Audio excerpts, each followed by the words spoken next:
bienvenue sur Venez Raisonnant. Nous sommes très heureux d'être avec vous dans ce désapprendre pour y apprendre. Aujourd'hui, nous allons traiter sujet, Dieu a-t-il écrit les 10 commandements avec son doigt? Qu'est-ce qui est nouveau? Qu'est-ce qui est nouveau dans le commandement de Jésus?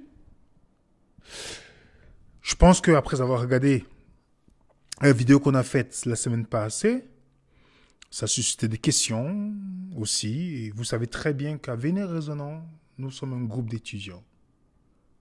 Peu importe votre dénomination, nous aimons tout le monde.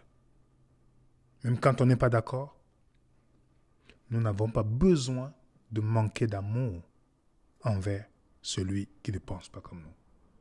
Quand c'est fait dans le respect, nous allons répondre à vos questions. Et c'est justement parce que vos questions sont importantes que nous prenons le temps de vouloir traiter ces 2 questions que vous avez posées. Si c'est votre première fois sur cette chaîne, vous aurez la documentation de cette étude. Ne vous inquiétez pas. Allez juste à la description de cette vidéo. Vous allez voir Telegram. Vous allez rejoindre le groupe Telegram. Dans le groupe Telegram, on n'a pas que nos amis. On n'a pas que des gens que nos amis. Il y a des gens même qui ont les numéros, les comptes anonymes. Et qui sont dedans. Il y a des pasteurs qui sont dedans aussi. Nos documents accessibles à tout le monde. Gratuitement. Donc, la première question que nous allons traiter ensemble. La première question, c'est: est-ce que Dieu a écrit les 10 commandements de son doigt? Je pense que c'est une question légitime. Je pense que lorsqu'on étudie au fur et à mesure dans cette question ou dans ce que nous sommes en train d'étudier ensemble, c'est une question légitime. Et aussi, c'est une question qui revient lorsque vous discutez avec des personnes sur l'argumentation des 10 commandements ou pas. Or, c'est différent parce que Dieu a écrit de son doigt. Qui n'a jamais entendu cela? Donc, c'est ce que nous allons essayer de parcourir ensemble. Pour réfléchir sur l'expression, du doigt de Dieu. Deutéronome, chapitre 9, verset 10. L'Éternel me donna les 2 tables de pierre écrites du doigt de Dieu, et contenant toutes les paroles que l'Éternel vous avait dites sur la montagne, au milieu du feu, le jour de l'assemblée. Donc j'ai souligné en jaune le doigt de Dieu. Doigt de Dieu. Exode 31. Lorsque l'Éternel eut achevé de parler à Moïse sur la montagne de Sinaï, il lui donna les 2 tables de témoignage, tables de pierre, écrites du doigt de Dieu. On voit la même expression ici. J'encercle ici. Le doigt de Dieu, qui est le mot etzba. Doigt, orteil. Maintenant, il faut qu'on se pose la question. Est-ce que Dieu a des doigts? Parce que, imaginez, vous écrivez une lettre à quelqu'un aux Antilles. Ou vous l'écrivez à un Japonais, ou un Canadien, ou un Québécois. Je veux donner le Québec parce que je connais beaucoup plus. Et j'ai dans la lettre, j'ai dit, il faut me garder une poutine. Ok? Dis, j'arrive demain, prépare-moi une bonne poutine végétalienne, puisque je ne mange pas de fromage. Donc, il y a la poutine végétalienne, que c'est un restaurant à Montréal-Fond. Je ne vais pas faire la publicité de ces restaurants ici. Alors, le fait de le dire, si un Français ou un Russe ou quelqu'un tombe sur cette lettre, il va penser que je parle du président russe. poutine, je dois lui réserver une poutine. C'est qu'est-ce qu'il veut dire? Pour qu'il comprenne, pour que cette personne comprenne, il faut qu'elle comprenne l'expression poutine, qui est une expression utilisée au Québec, qui est un repas de frites avec le fromage et tout cela. Vous voyez? Grillé, caramélisé, tout ça. Et c'est la personne, en comprenant l'expression, va se rendre compte que c'est un repas. C'est un repas au Québec. Une poutine. Ok? C'est la même manière quand vous parlez aux Antilles, d'autres vont dire banane pollo, d'autres vont dire, vont appeler ça banane, voilà. En Guadeloupe, ils vont dire autre chose. En Martinique, ils vont dire autre chose pour la même chose, parce que selon l'expression, selon l'endroit où tu es.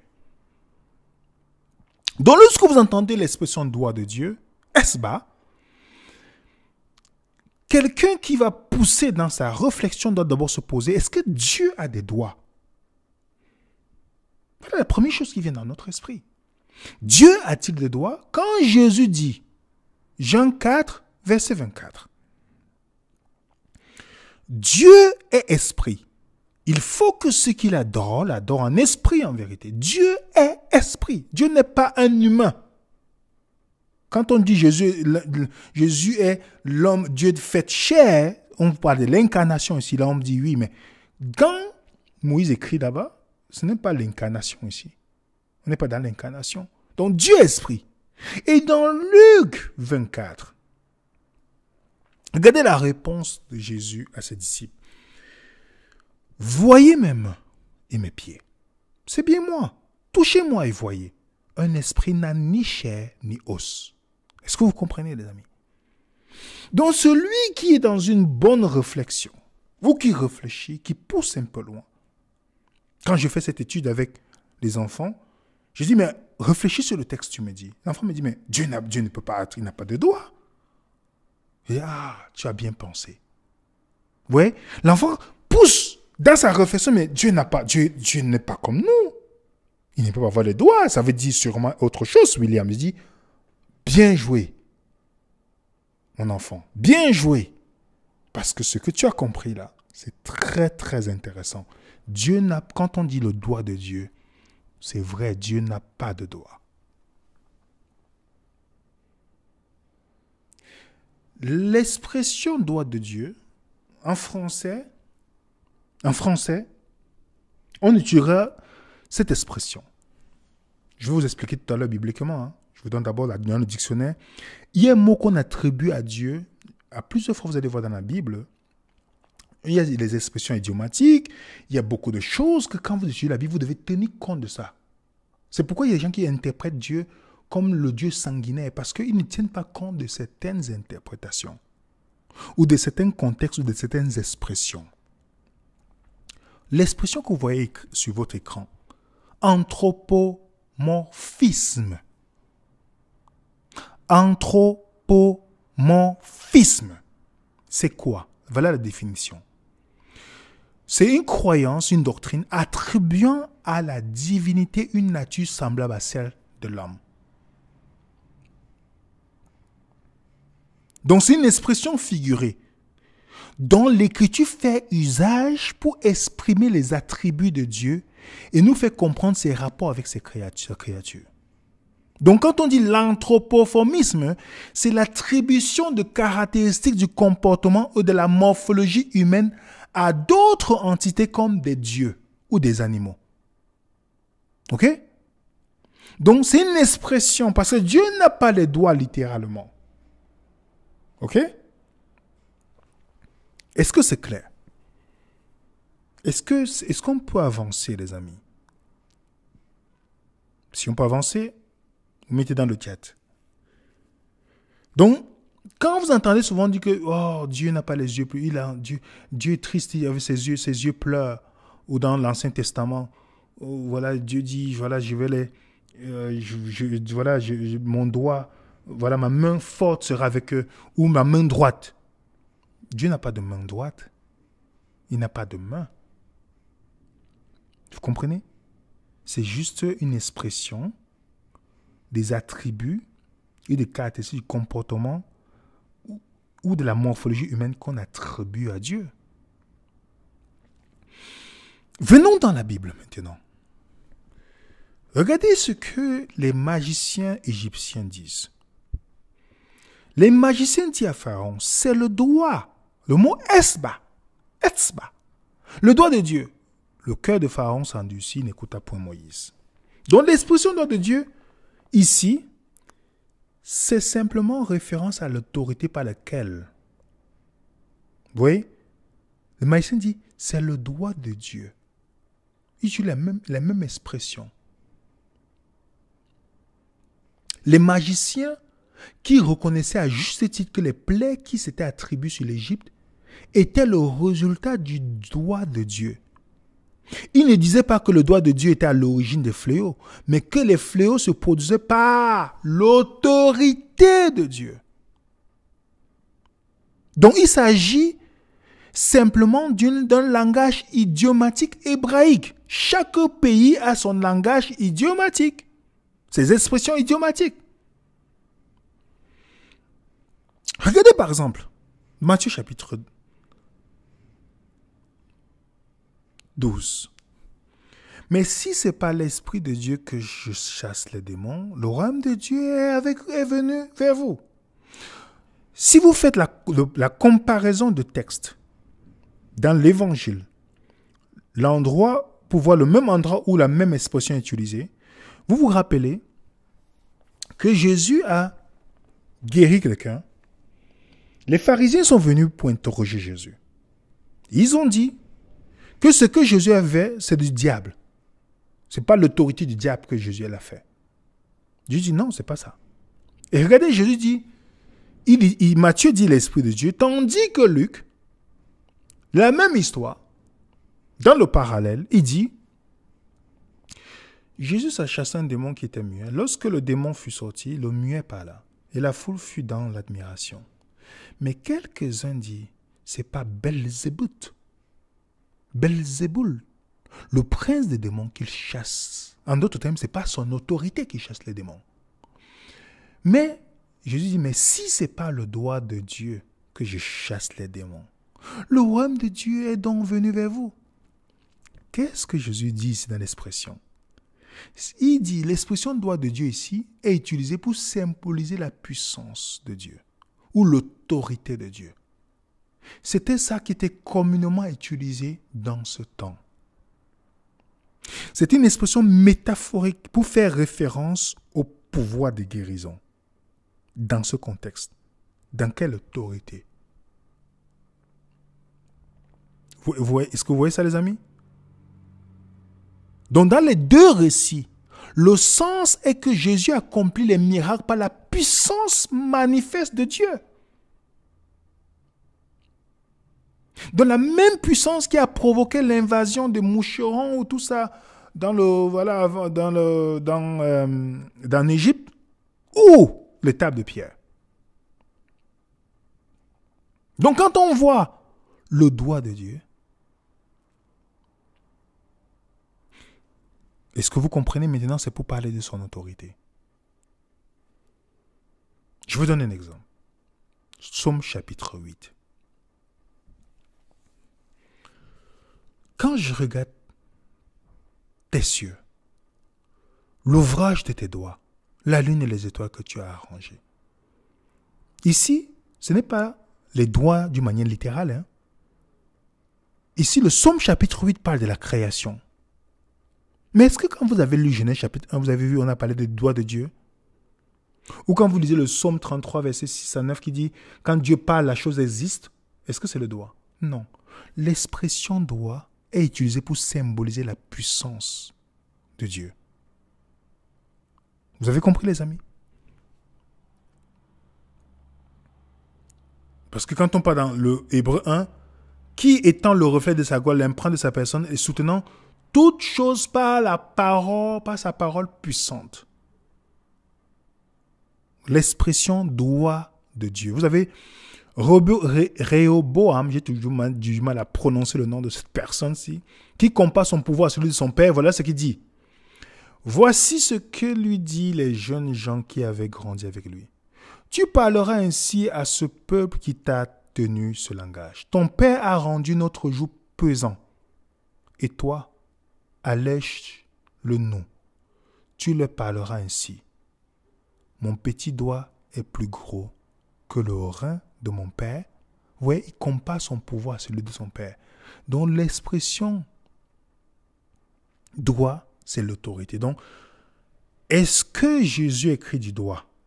Oui, mais on parle de l'incarnation ici. Ok, dans Jean chapitre 8, il écrit, on dit c'est un ABC, il écrit sur la terre. Ok? Donc, quand vous voyez, on vous dit, oh, c'est parce que les 10 commandements sont écrits du doigt de Dieu que c'est l'autorité, ça veut dire que c'est éternel. Non. Les 10 commandements, écrits du doigt de Dieu, ça veut dire l'autorité. Est-ce que d'autres lois ont été données sur l'autorité de Dieu? Oui, bien évidemment. Donc, je vous dis simplement pour que vous et moi, nous ne tombons pas dans le piège des interprétations de certaines personnes qui vont, pour justifier quelque chose, vont dire, ah, c'est le doigt de Dieu qui a écrit, alors c'est différent. Non, non, non, non, non, non, non. Ne tombez pas dans ce piège. Quand vous entendez la prochaine fois doigt de Dieu, vous savez simplement que ça veut dire l'autorité. Alors, l'autorité. Est-ce que c'est clair? Parce qu'on a bien vu, la fois passée, que les 10 commandements étaient écrits sur les tables de pierre. Ça ne veut pas dire que c'était éternel, parce que les lois mosaïques, on avait donné ce verset aussi. Les lois de Moïse étaient aussi écrites sur les tables de pierre. Donc si quelqu'un vous dit ça, non, c'est écrit sur les tables de pierre, vous avez Deutéronome 27, verset 1 à 10. Vous lui montrez que Moïse a aussi écrit ses lois sur les pierres. Et Josué chapitre 8, verset 30 à 32. C'est juste pour casser cet argument. L'argument que les gens utilisent. Est-ce que c'est clair pour vous et moi, les amis? Donc, quand quelqu'un vous dit, c'est le doigt de Dieu, c'est parce que c'est le doigt de Dieu que c'est permanent. Non, non, non, non, non, c'est l'autorité. Il y a beaucoup de choses qui sont de l'autorité de Dieu dans la Bible qui n'existent plus aujourd'hui. C'est juste un exemple. Je ne dis pas, je donne seulement un exemple. OK? Donc, si c'est sur les tables de pierre, alors c'est permanent. Non, non, non, non, non. En fait, la pierre symbolise le cœur des humains. Et Moïse l'a brisé déjà la première fois. Et même les lois de Moïse étaient écrites sur les tables de pierre. Vous avez Dieu. Vous avez ainsi, par cette première partie, les armes spirituelles pour échanger lorsque vous discutez avec les personnes qui veulent vous convaincre certaines doctrines ou pas. OK? On va continuer maintenant. La prochaine présentation que nous faisons maintenant, c'est est-ce que c'est vraiment les 10 commandements? Parce que figurez-vous que nous avons l'habitude de répéter comme des perroquets certaines choses. Avec le temps aujourd'hui, nous avons plus d'outils que nos parents, que nos arrière-parents qui étudiaient la Bible. Grâce à Dieu, c'est parce que notre technicienne, elle a fait un site, une application n'était pas satisfaite, c'est pourquoi ça prend du temps. On a donné certaines choses à améliorer parce que si on veut faire quelque chose pour Dieu, on veut faire quelque chose de vraiment extraordinaire, malgré que nos applications étaient attaquées par certaines personnes, d'une certaine communauté, dont on ne va pas citer ici. Mais grâce à Dieu, ne vous inquiétez pas, ça prend du temps. Mais je le disais pourquoi? Parce qu'aujourd'hui, on a accès aux mots grecs, aux mots hébreux, et même au contexte. Ce que certaines je peux comprendre pourquoi certaines traductions utilisaient certaines choses, parce que beaucoup peut-être n'avaient pas encore accès. Aujourd'hui, nous avons accès.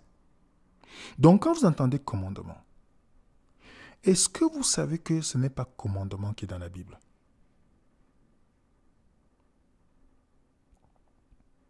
Parce que est-ce que tu connais qu'il y a les 10 commandements? Est-ce que tu sais qu'il faut faire les commandements de Dieu? Est-ce que vous savez que ce n'est pas le mot commandement qui est dans l'Ancien Testament? Jamais, en parlant avec des Juifs, ou ceux qui ont étudié l'hébreu, ils ne vont jamais vous dire ils ne disent jamais commandement faisant référence aux 10 commandements ou les lois de Moïse. Ils ne disent jamais le mot commandement. Mais il y a un mot qui est utilisé pour parler de commandement, mais ce n'est pas utilisé sur les 10 commandements. Donc, quand ça fait commandement, on a l'impression que c'est quelque chose qu'il faut faire. N'est-ce pas? Mais regardez. Exode 20. Ainsi, alors Dieu prononça toutes ces paroles en disant, j'ai souligné le mot parole. Le mot parole ici, c'est le mot dabar. Dabar, qui veut dire discours, mot, langage, émission. Il est cité 1439 fois dans 1290 versets et dans 34 livres de l'Ancien Testament. Ce mot dabar, qui veut dire parole, discours, mot. Et à la fin, quand Dieu il redonne les 10 commandements, ce qu'on appelle 10 commandements, j'espère qu'on va changer cette expression aujourd'hui. Deutéronome chapitre 5, verset 22 dit, telles sont les paroles, vous remarquez le mot dabar, telles sont les paroles que prononça l'Éternel à haute voix sur la montagne du milieu du feu, des nuées, de l'obscurité, et qu'il adressa à toute votre assemblée, sans rien ajouter. Il les écrivit sur 2 tables de pierre qu'il me donna. Est-ce que vous comprenez? Que jamais dans l'intention de Dieu c'était commandement. Jamais dans l'intention de l'auteur même que c'était les commandements. Jamais. C'était le mot parole ou discours. Mais les Juifs traduisent beaucoup plus parole que discours.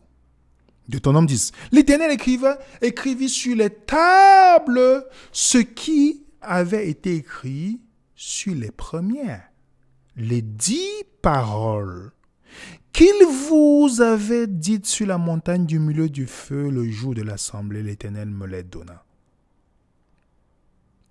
C'est très intéressant, les amis. Très, très intéressant. Donc nous voyons les 10 commandements. On dit 10 commandements. Pourtant, le mot vient, c'est d'abord parole. Les 10 paroles. Jamais commandement. Jamais. Et regardez certaines traductions. Pourquoi c'est important de ne pas faire la lecture biblique? Mais de faire la lecture biblique. Regardez par exemple King James, qui parle que Dieu écrit sur d'abord, après dit commandement pour le même mot. Vous voyez ça? La traduction en français, regardez bien, parole de vie dit, sur les tablettes de pierre, il écrivit les paroles, le mot d'abord utilisé, et de l'alliance, les 10 commandements d'abord. Pourtant, c'est le même mot qui est utilisé. Mais de l'autre côté, mes paroles, de l'autre côté, mes commandements. Donc, on a l'impression qu'on dit les 10 commandements, ce que Dieu veut te commander de faire.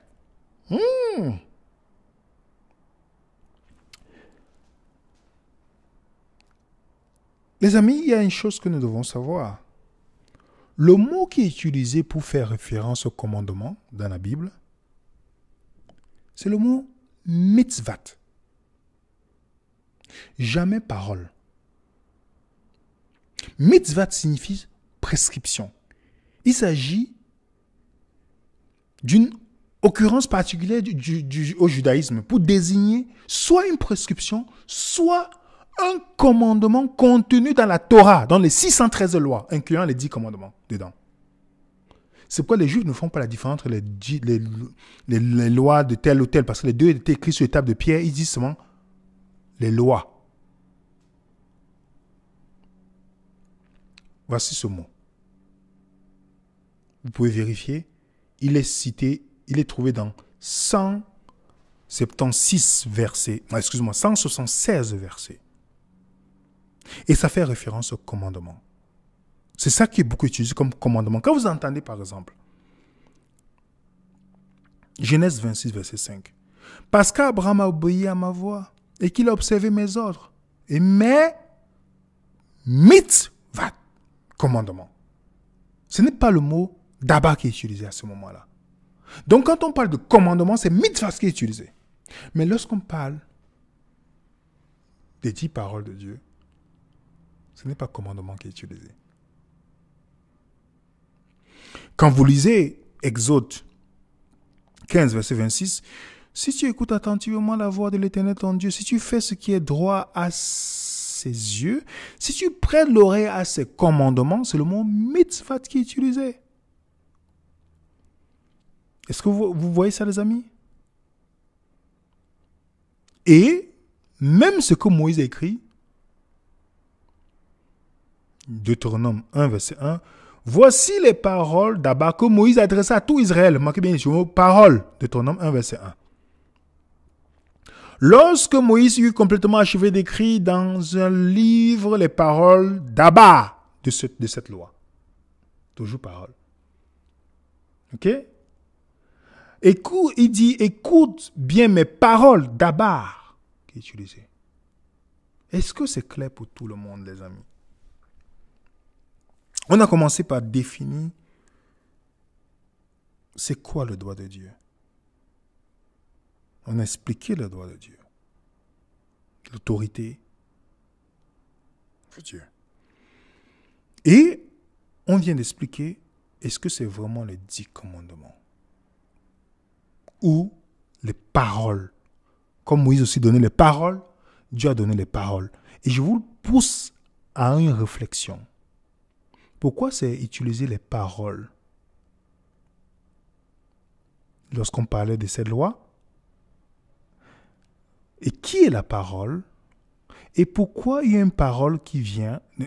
C'est juste une question de réflexion parce qu'on va venir là-dessus. C'est juste pour vous pousser dans la réflexion. Pourquoi vous allez voir pourquoi il y a un changement. Je vous laisse seulement dans cette réflexion. Parce que on reviendra dans une étude là-dessus, les amis. Ok. La dernière phase de notre étude.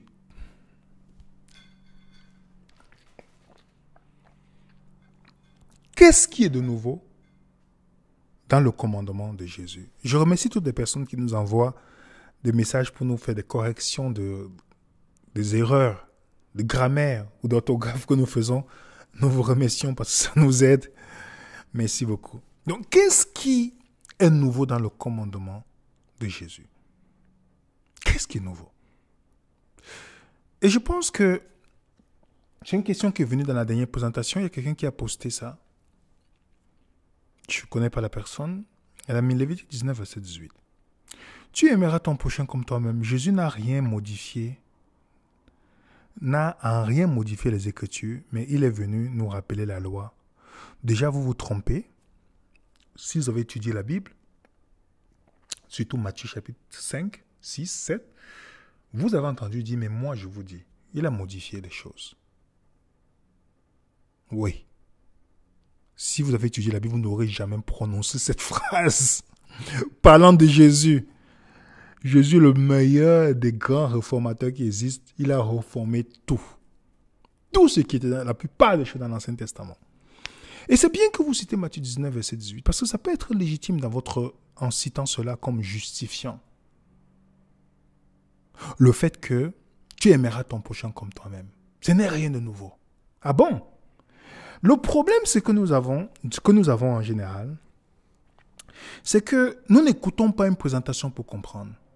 Ou pour aller chercher, pour pousser, mais nous écoutons comme si on était dans un cinéma. Ça veut dire qu'il n'y a pas beaucoup de gens, quand ils suivent une étude, ils n'aiment pas utiliser l'expression suivre une étude. Quand on est en partage d'une étude, il n'y a pas beaucoup de gens qui prennent note. Bon, certes, ils ont le document, mais qui prennent le temps de pouvoir aller vérifier, se poser et aller loin dans la réflexion. Parce que si on pousse dans la réflexion, il y a des choses qu'on ne dirait pas. Je vais vous donner le texte que vous avez donné. Mais voilà le texte, le verset dans son entièreté déjà. Ça change beaucoup de choses. Je vais vous expliquer. Regardez ce que Jésus dit. Regardez ce qui est écrit dans Lévitique 19, verset 18. Tu ne te vengeras point, tu ne garderas point de rancune contre les enfants de ton peuple. Tu aimeras ton prochain comme toi-même, je suis l'Éternel. Point. Première chose à détecter ici, c'est que ce verset s'adresse aux enfants d'Israël. Pour eux, écoutez bien ce que je dis. Pour eux, le prochain, c'était un Israélite. Je répète. Le prochain, c'était un Israélite. Dans la même dynamique, Jésus qui est si intelligent, voilà ce qu'il donne. Il donne une histoire. Le bon Samaritain. Pourquoi Jésus donne cette histoire? Parce que ce verset était évoqué. Et il raconte l'histoire. Jésus reprit la parole. Il dit un homme. Remarquez bien, il ne dit pas un Israélite. Il ne dit pas un Juif. Donc ça pouvait être un étranger. Descendait de Jérusalem à Jéricho. Il tomba au milieu des brigands qui le dépouillèrent, le chargeaient de coups et s'en alla le laissant à demi-mort. Un sacrificateur qui, par hasard, descendait le même chemin ayant vu cet homme passa outre. Le Lévite qui arriva aussi dans ce lieu, l'ayant vu passa outre. Mais, vous voyez la conjonction de coordination, mais où est donc Ornica? Vous savez, quand on utilise cette expression, ça m'interpelle toujours. On dit quelque chose, mais on dit mais. Ça veut dire que ça va annuler tout ce qui est venu avant. Vous savez ça? Mais, lorsque vous parlez à quelqu'un, quand Paul dit le fruit de l'Esprit Saint, alors, il a cité les choses avant, mais il met conjonction. Mais un Samaritain qui voyageait, étant venu là, fut ému de compassion lorsqu'il le vit. Il s'approcha, banda ses plaies, en y versant de l'huile et du vin. Puis il se le mit sur sa propre monture, le conduisait dans une hôtellerie. Prit soin de lui, et le lendemain, il tira 2 deniers, les donna à l'autre, et dit, aie soin de lui. Ce que tu dépenseras de plus, je le rendrai à mon retour. Lequel de ces 3 te semble avoir été le prochain de celui qui est tombé au milieu des brigands? Remarquez bien la réponse du monsieur. C'est celui qui a exercé la miséricorde envers lui, répondit le docteur de la loi. Jésus lui dit, va, toi, fais de même.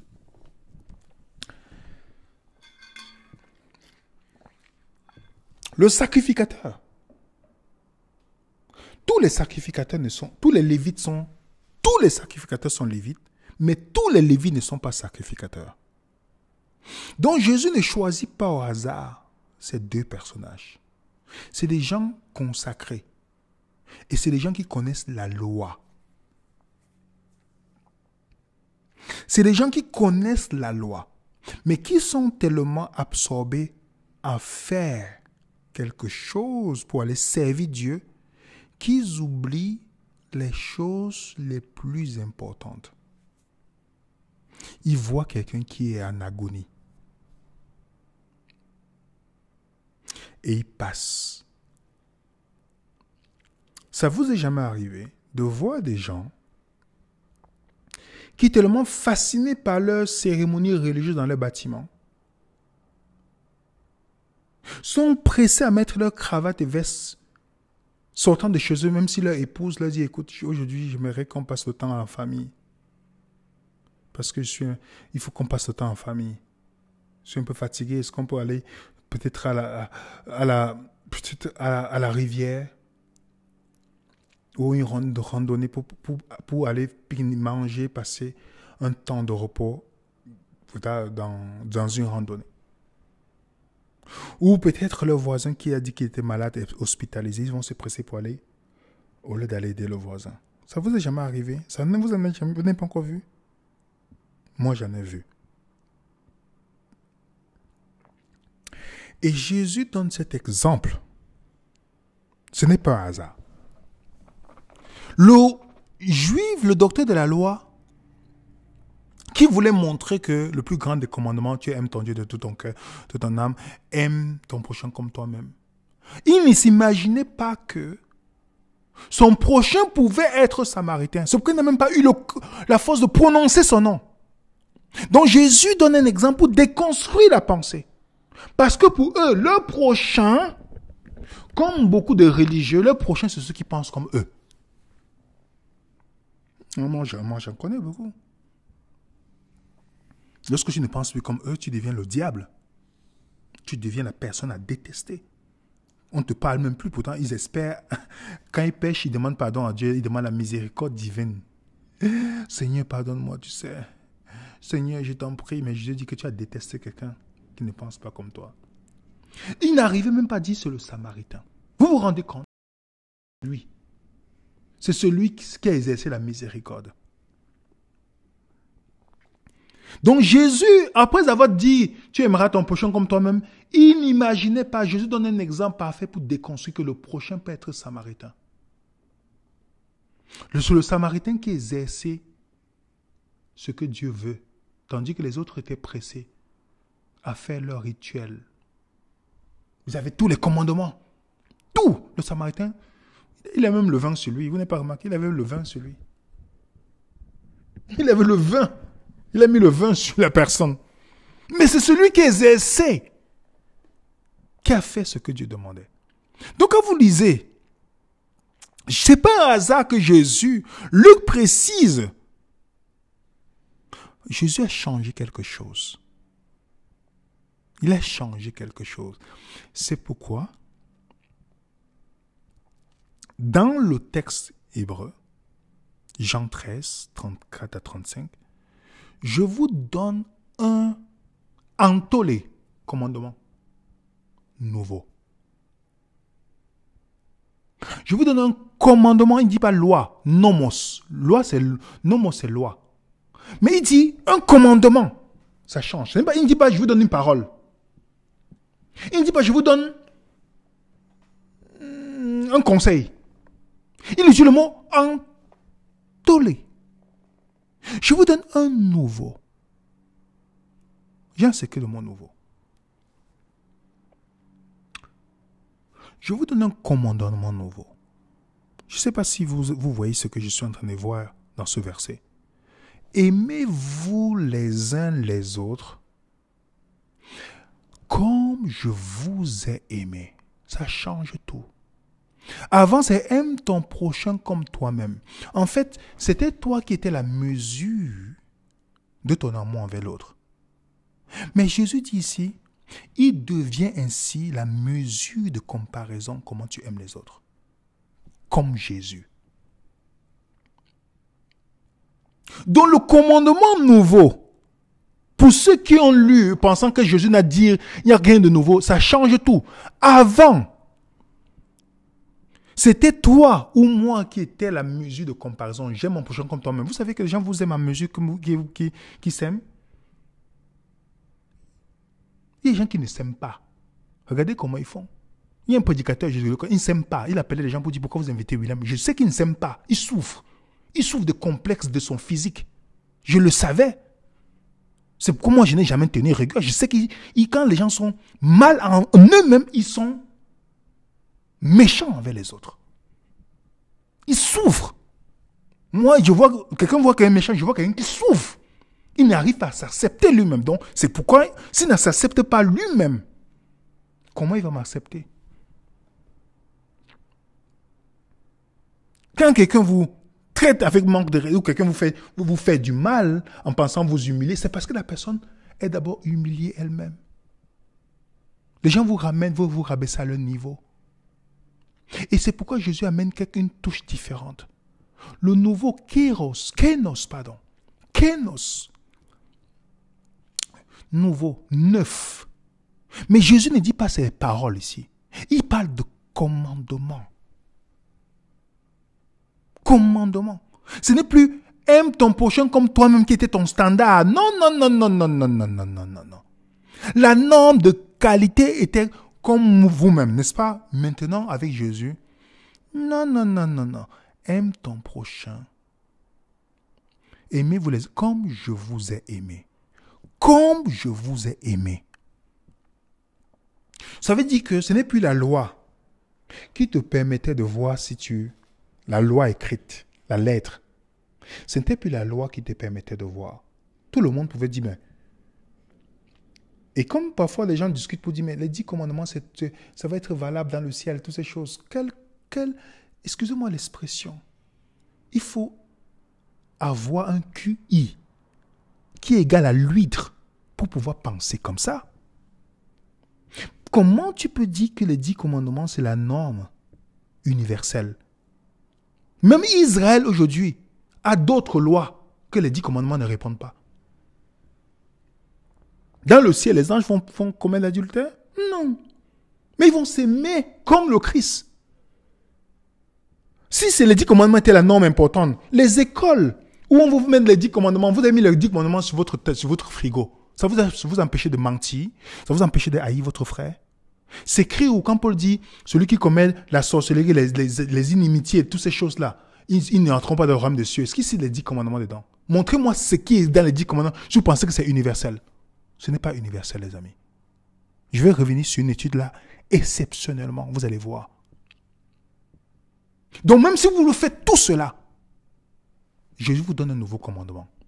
Il dit, le verset 35, à ceux-ci tous. Il ne dit pas certaines personnes. C'est ça, c'est très intéressant ici. Parce que un religieux ou un pharisien moderne, les gens avec qui il marche pensent qu'il est amour envers son prochain, parce qu'ils pensent pareil. Mais si tous reconnaîtront, ça veut dire que même ton ennemi va reconnaître que vous êtes disciple de Jésus. Si vous avez l'amour les uns les autres. Même ton ennemi. Jésus devient le barème de l'amour. Ça veut dire que ce n'est plus la loi qui te permet de comparer, mais c'est Jésus. Dites-moi, si quelqu'un marche comme Jésus, vous pensez qu'il peut être en accord avec Dieu ou pas? Oui, il est en accord. Mais les gens qui marchent selon la loi extérieure, mais ils ne sont pas en accord avec Dieu, on a la preuve.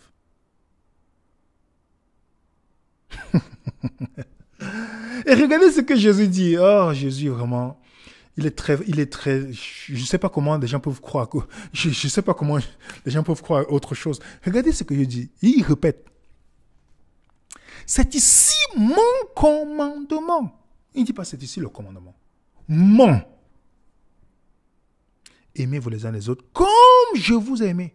Et il va maintenant plus loin. Regardez. Il n'y a pas de plus grand amour que de donner sa vie pour ses amis. Vous êtes mes amis si vous faites ce que je vous commande.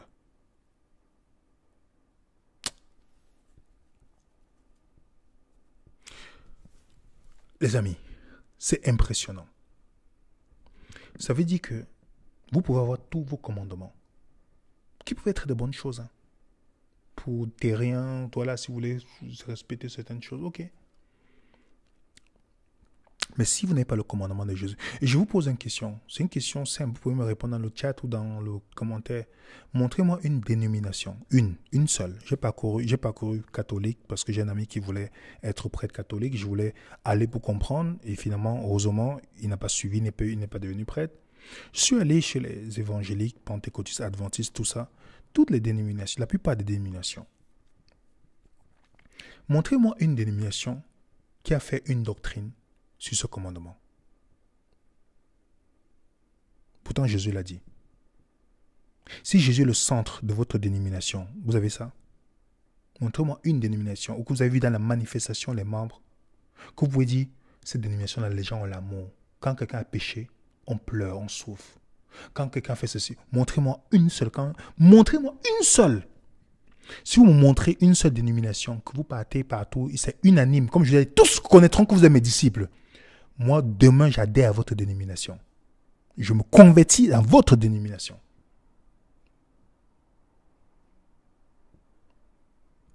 C'est ici mon commandement. C'est ici mon commandement. Il n'y a pas de plus grand amour que de donner sa vie pour ça. Ça veut dire que vous êtes un vrai chrétien. Vous n'allez jamais chercher à humilier votre prochain. Parce que vous serez prêt à donner votre vie pour que la personne puisse vivre. Vous n'allez pas humilier votre prochain en voulant le saboter, en voulant le détruire, en voulant ceci, comme je vois certaines personnes qui disent qu'ils sont chrétiens de fond. Vous n'allez pas chercher à nuire à votre prochain. Même celui qui ne pense pas comme vous, vous serez prêt à mourir pour lui, pour que la personne soit en vie.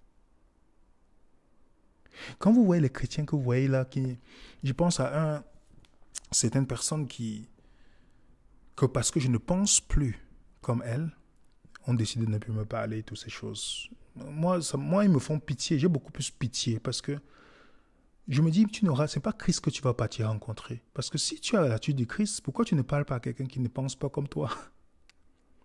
Pourquoi tu ne t'assois pas? Quelqu'un me dit, je ne boirai pas de café. Pourquoi tu ne t'assois pas prendre un verre pour discuter, pour dire, mais quand tu n'es pas d'accord? J'ai des amis évangéliques, je ne suis pas d'accord avec eux. Je suis le parler en langue sur certaines choses, je leur parle. Mais ils m'invitent même à présenter dans leur dénomination. Ils m'invitent. Ils savent que je ne suis pas d'accord. Mais Yves dit, mais le sujet que tu as présenté là, c'est intéressant, viens. Parce qu'il sait que je lui ai montré les textes bibliques pour lesquels je ne suis pas d'accord.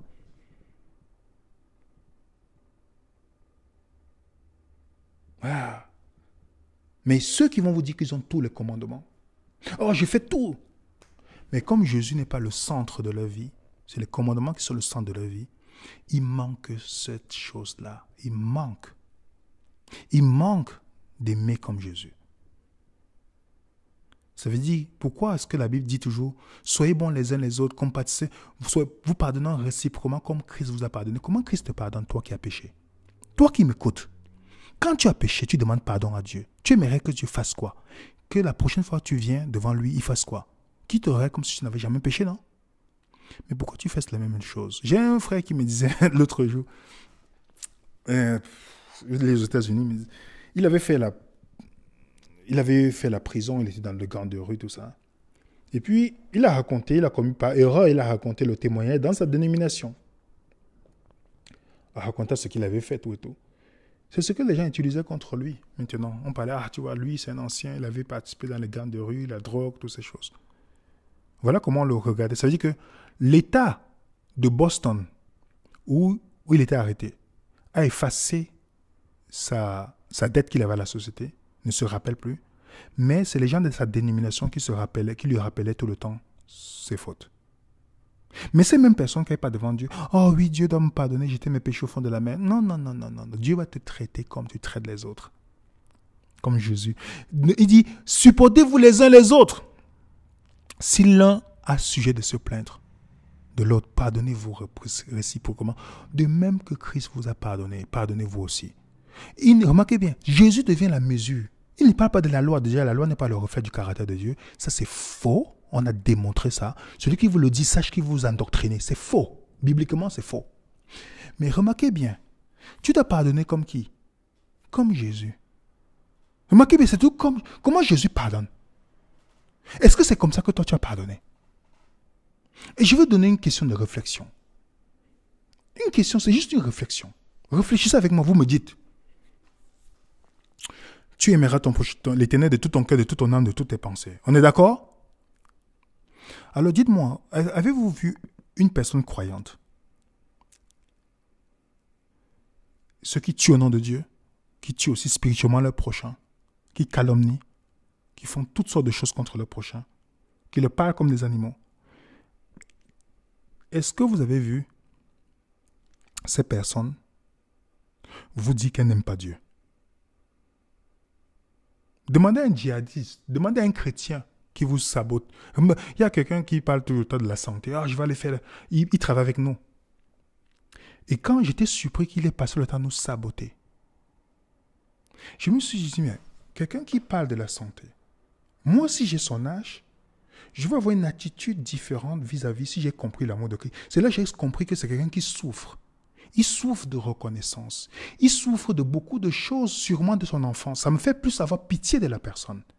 Parce que en anglais, ils disent « Only hurt people hurt people ». Seulement les gens blessés qui blessent les autres. Et je me suis rendu compte que autour de la personne, il n'y a personne qui lui rend visite chez lui. La personne a besoin d'être avec d'autres personnes. Personne ne veut lui rendre visite chez lui, Là, je ne vais pas donner l'endroit. Personne ne veut lui rendre visite. Donc, il a besoin de reconnaissance. Il a besoin, et parce qu'il n'est pas fréquentable. Même pas ses proches, on dit qu'il n'est pas fréquentable. Ces attitudes qui manquent, qu'il n'a pas l'amour du Christ. Mais est-ce que vous entendez, la personne va vous dire qu'elle aime Dieu? Elle aime Dieu, elle va vous dire que j'aime Dieu. Mais pour Dieu, Dieu dit que tu ne l'aimes pas. Parce que ton attitude démontre que tu n'aimes pas. Oui. Et c'est pourquoi c'est facile. Tout le monde pouvait dire j'aime Dieu. Mais la démonstration de ça que Jésus montre, c'est comment tu traites ton prochain. Est-ce que vous pensez que Paul de Tarse n'aimait pas Dieu en voulant persécuter d'autres personnes? Donc ne tombez pas dans le piège. Il y a des gens qui parlent, oh je joue au nom de Dieu, moi je suis comme ça. Je dis, moi je n'écoute pas, écoutez. Moi ce n'est pas ça qui m'intéresse. Tout ce qui m'intéresse, c'est comment tu traites ton prochain. Quoi que ce soit, nous demandons, nous le recevons, parce que nous gardons ses commandements et que nous faisons ce qui lui est agréable. C'est ici son commandement. Jean, plus tard, rappelle que nous croyons au nom de son Fils Jésus et que nous aimons les uns les autres. Selon le commandement qu'il nous a donné, celui qui garde ces commandements-là, c'est une prescription que je donne. Demeure en Dieu. Jean écrit, dit, ce n'est pas un commandement nouveau que je vous ai pris, mais un commandement ancien que vous avez reçu dès le commencement, donc, avec Christ. Quand il marche avec Christ, vous lisez Jean 1 Jean 2, verset 24, vous allez entendre, il parle de la même chose plusieurs fois dans 1 Jean 3. Ce qu'il vous annonce dès le commencement, c'est ce que nous devons nous aimer les uns les autres. Il écrit à Kyria, l'ancien, il dit la même chose. La même chose. C'est pourquoi la Bible dit, si vous êtes conduit par l'Esprit, vous n'êtes point sous la loi. Vous n'avez pas besoin de regarder quoi que ce soit. Portez les fardeaux les uns les autres. Vous accomplirez ainsi la loi de Christ. De quelle loi Paul parle là?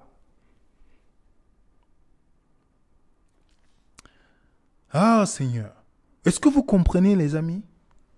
Que nous pouvons faire tous les rituels. Dit qu'on ne mange pas le cochon, ni le porc, ce qui est bien pour la santé et pas pour le salut. Mais il y a des gens qui ont fait ça pour le salut. Qu'on ne fasse pas telle chose, qu'on fait ceci ou pas. Mais Jésus n'a jamais dit vous allez reconnaître ses disciples parce que vous faites un jour. Pourtant, c'est des bonnes choses, n'est-ce pas? C'est des bonnes choses. Je ne suis pas en train de nier ces choses-là. Comprenez bien.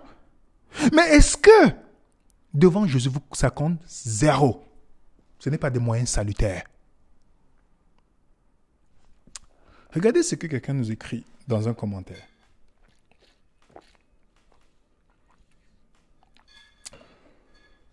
Vous voyez déjà l'attitude de quelqu'un qui est un endoctriné. Il dit, c'est n'importe quoi, de l'apostasie en disant ce que j'ai enseigné, sans argument. C'est ce qui arrive lorsqu'on rejette l'esprit de prophétie. La personne, c'est un adventiste, il va me dire que je rejette Ellen White, qui est considéré comme l'esprit de prophétie chez les adventistes. Donc, Ellen White, pourtant, selon la Bible, l'esprit de prophétie, c'est quoi? C'est le Saint-Esprit. Parce que Ellen White, comme chez les Mormons, Joseph Smith, c'est la troisième personne la plus puissante, la plus importante de Dieu. Chez les adventistes, bien qu'ils ne le savent pas, ils ne le disent pas directement, le fait d'appeler Madame White et l'esprit de prophétie, ils font de Madame White le Saint-Esprit dans la troisième personne la plus importante de Dieu. Est-ce que vous comprenez? Donc, la personne me dit, je suis un apostat. Je rejette l'esprit de prophétie. Christ, c'est la fin de la loi, veut dire ceci, la finalité, le but, tout ça. Déjà, et puis il continue, dit, ce qui m'amène à tout droit au conflit de la marque de la bête, dont, enfant de Dieu, ne vous laissez pas séduire par des balivernes. Posez-vous la question. Cette personne, on ne la connaît même pas. Si la personne avait un peu l'esprit de Christ, parce que ça vient avec la liberté, l'esprit de Christ, est-ce que vous pensez que la personne d'abord, ça allait s'adresser à nous comme ça? Non. Pas du tout. La personne est dans l'apostasie. Hein.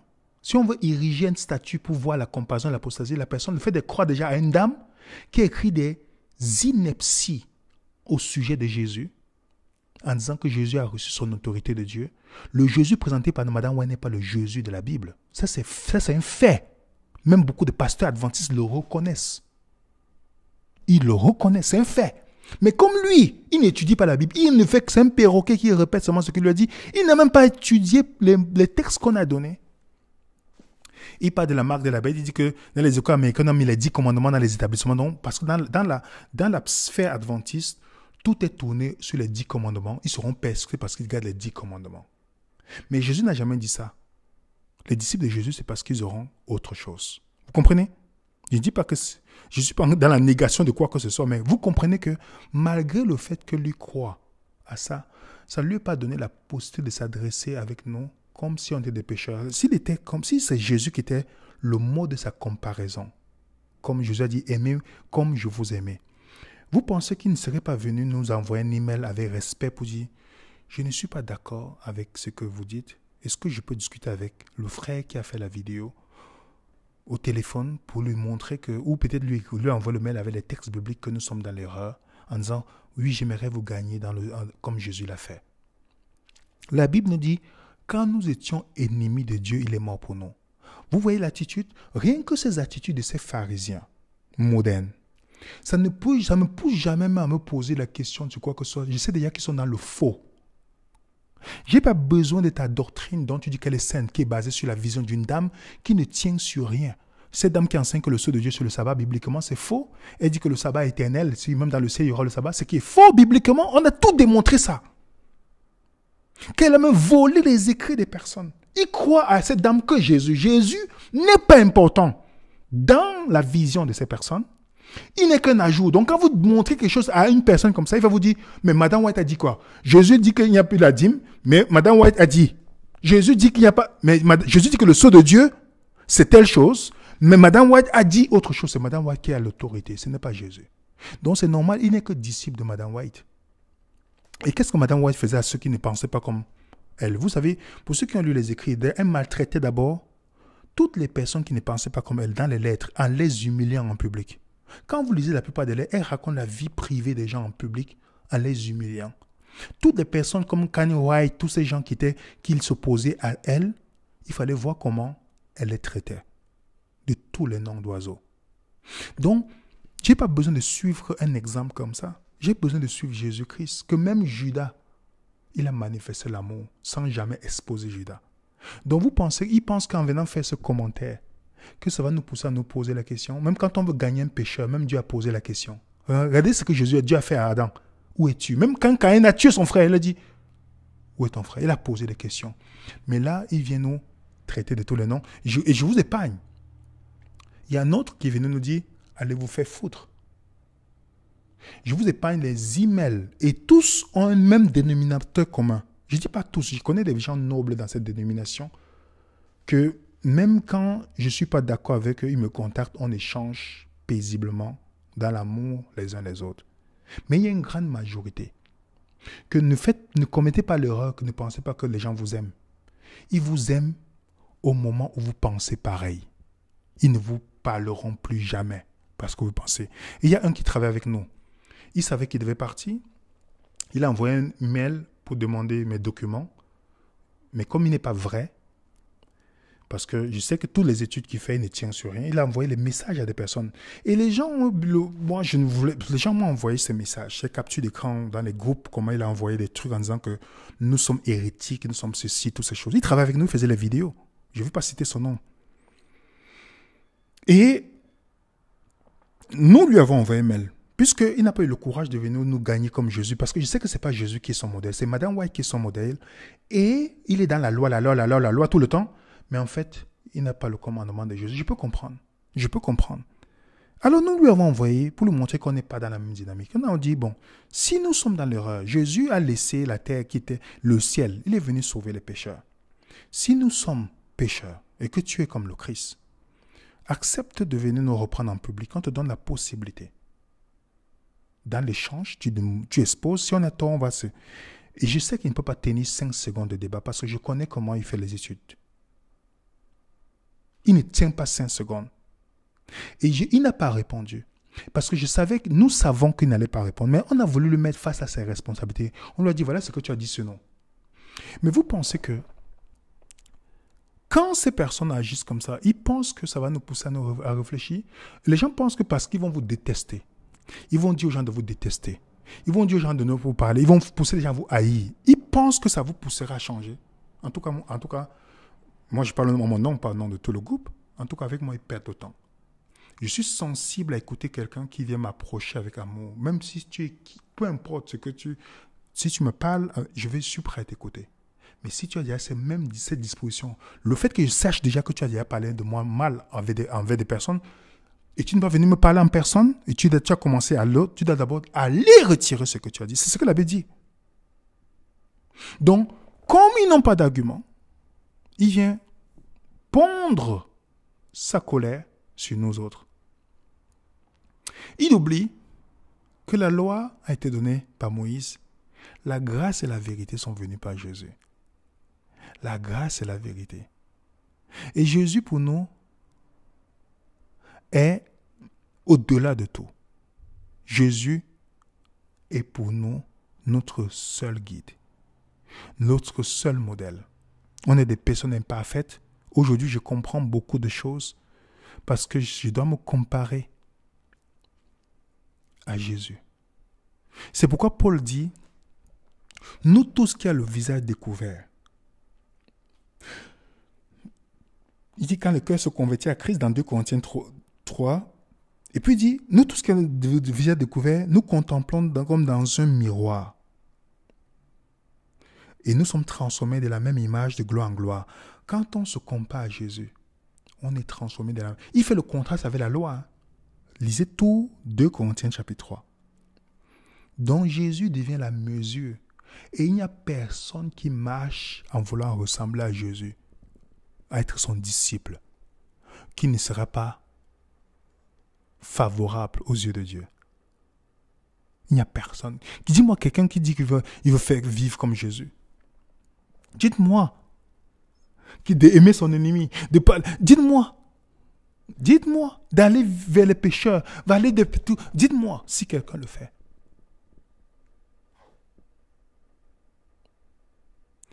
Mais si quelqu'un se compare à la loi, la personne peut passer à côté de Dieu, n'est-ce pas? Malheureusement, la personne peut passer à côté. C'est pourquoi il faut faire nos recherches. Il faut étudier, mais il faut surtout demander au Saint-Esprit de nous accompagner, de nous aider à ressembler à Jésus. Parce que ce n'est plus ça, c'est quelque chose de très fondamental. Tout est rituel. Tout est fait de dire, je vais aller faire la prédication, je vais aller faire ceci, je vais faire des trucs pour Dieu. On peut faire l'œuvre du Seigneur sans connaître le Seigneur de l'œuvre. Je répète. On peut faire l'œuvre du Seigneur sans connaître le Seigneur de l'œuvre. Ceux qui disent, Seigneur, n'avons-nous pas prophétisé, n'avons-nous pas chassé les démons? Tous ces gens-là, ils ont fait des choses. Je dis, je ne vous ai jamais connu. Je ne vous ai jamais connu. Ils vous livreront. Ils vont croire en un culte à Dieu. Parce qu'ils ne me connaissent ni moi ni le Père. Donc, ne perdez pas votre esprit. Ne perdez pas votre temps. D'organiser les conférences sur la santé, sur la Bible, sur des choses, faire des zooms, faire des trucs ou envoyer les messages pour détruire des personnes. Ça n'est pas nécessaire. Vous ne pensez pas que vous faites le travail de votre Père qui est le diable. Et ce qui est marrant, quand Jésus dit votre Père est le diable, il s'adresse aux gens qui avaient tous les commandements, incluant le 4e. Il dit vous avez pour Père le diable. Aujourd'hui, malheureusement, c'est une prophétie qui s'accomplit aussi. Chez beaucoup de personnes, malheureusement. Malheureusement. Et pour ceux qui écoutent cette vidéo, je vous dis les amis, prions le Seigneur pour qu'il nous aide. Que ce nouveau commandement soit notre vie. Je sais qu'on serait chacun d'entre nous sera challengé. Mais pensons à chaque fois que nous faisons quelque chose à quelqu'un. Pensons à chaque fois que quoi que ce soit, qu'est-ce que Jésus ferait à notre place? Ça devient la mesure de notre comparaison en toutes choses. Jésus, Jésus, Jésus. Parce que vous pouvez faire tous vos rituels, appartenir à toute dénomination que vous voulez. Mais ce qui compte au nom de Jésus. Et c'est pourquoi, remarquez bien Matthieu 25, au jugement final. Est-ce que vous avez vu un endroit dans le jugement final, Jésus a dit, lorsqu'il a séparé les boucs et les brebis, vous n'avez pas vu qu'il ne cite jamais le sabbat. ni comment les gens ont mangé. Pourtant, ça peut être des choses intéressantes. Il demande, mais Seigneur, quand avons-nous fait le bien? Tout ce que vous avez fait à ce petit, c'est moi que vous l'avez fait. Comment Jésus a distingué les boucs et les brebis? Pas comment il traite les autres. Comment il traite les autres. C'est pourquoi je donne un commandement, c'est très fondamental. Toutes les fois que vous vous asseyez pour parler mal de quelqu'un, pour calomnier quelqu'un, sachez que, posez-vous la question, si vous étiez à la place, est-ce que Jésus était à votre place, il ferait la même chose? Chaque fois que vous le faites, pour vouloir humilier, pour vouloir faire quelque chose, vous venger, vous faites quoi que ce soit pour quelqu'un, pensez à ça, les amis, parce que vous serez traité de la mesure que vous traitez les autres. Donc, Paul a prêché, n'est-ce pas? Il a fait toutes ces choses, il a rencontré Jésus. Tant mieux. Est-ce que beaucoup vont rencontrer Jésus? C'est ça la bonne question. En ceci, vous connaîtrez mes disciples. Merci à tous. Voilà notre adresse email. S'il y a des questions, n'hésitez pas. Nous avons les questions-réponses. Inutile de poser les questions sur les commentaires. Je dis toujours, ne perdez pas votre temps là-dessus. Envoyez-nous vos questions par email. Nous allons répondre. Nous allons répondre dans nos questions-réponses. Mais si vous voulez commenter pour dire dans cette vidéo, ce que cette vidéo vous a poussé à réfléchir. Parce que moi, je vous dis, c'est un clair. Je suis en train d'étudier Jean 13. Je suis en train d'étudier tout ce que Jésus a prescrit dans Matthieu. Vous savez quand il dit, enseignez-le tout ce que je vous ai prescrit. Je vous dis, les amis, je tombe des nues. J'aurais voulu que ce soit comme enseigne avant de me baptiser. Tout ce que je vous ai prescrit. Bonne semaine à tous. Bon week-end. Bonne journée. Bon appétit. Et que la paix du Seigneur soit avec chacun d'entre nous. Et merci pour tous ceux qui nous soutiennent. Par vos prières, par de dons, par tout. Merci pour ceux qui prennent le temps, même quand on n'est pas d'accord, de nous manifester l'amour. Par vos messages d'encouragement, par des messages que vous nous envoyez, par vos prières. Nous vous remercions. Que la paix du Seigneur soit avec vous et que Dieu vous bénisse. Et pour ceux qui ne nous aiment pas, que Dieu vous bénisse aussi. À très bientôt. Mettez un coup de pouce pour ceux qui veulent. À très bientôt sur Vénère Résonant.